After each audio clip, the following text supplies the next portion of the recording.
بسم الله الرحمن الرحيم. عن أبي هريرة رضي الله تعالى عنه قال قال رسول الله صلى الله تعالى عليه وسلم الدين النصيحة. الحديث رواه الترمذي. نبی کریم صلی اللہ علیہ وآلہ وسلم نے ارشاد فرمایا، دین سراسر اخلاص و خیر خواہی کا نام ہے۔ یہ بات حضور نے 3 مرتبہ ارشاد فرمائی۔ صحابہ کرام نے پوچھا لمن یا رسول اللہ، یا رسول اللہ اخلاص اور خیر خواہی کس کے لیے؟ آپ نے فرمایا للہ ولکتابہ ولائمۃ المسلمین وعامتہم، خیر خواہی اور اخلاص اللہ کے لیے، اللہ کی کتاب کے لیے، مسلمان حکمرانوں کے لیے اور عام مسلمانوں کے لیے۔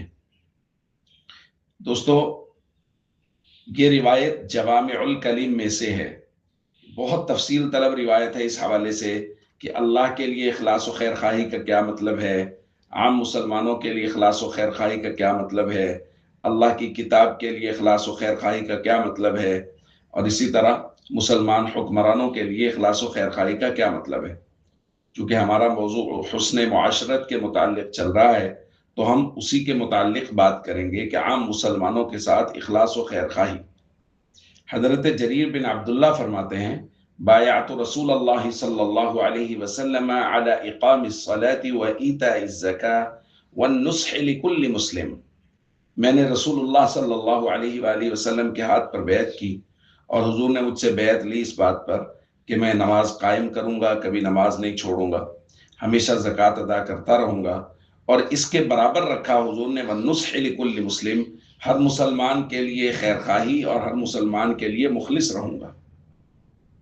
تو دوستو، مسلمانوں کے ساتھ خیر خواہی کرنا، ان کی ضرورت کے وقت ان کے کام آنا، یہ خیر خواہی کا لفظ بہت جامع لفظ ہے۔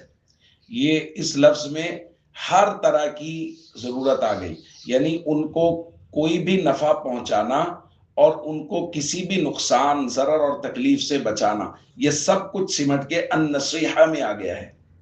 تو اس لیے ہم سب کو چاہیے ہم مسلمانوں کی خیر خواہی کریں، جس کو جس چیز کی ضرورت ہے اسے دینے کی، پہنچانے کی کوشش کریں، اور جس کام سے کسی کو تکلیف ہو رہی ہے اس کام سے بچنے کی کوشش کریں۔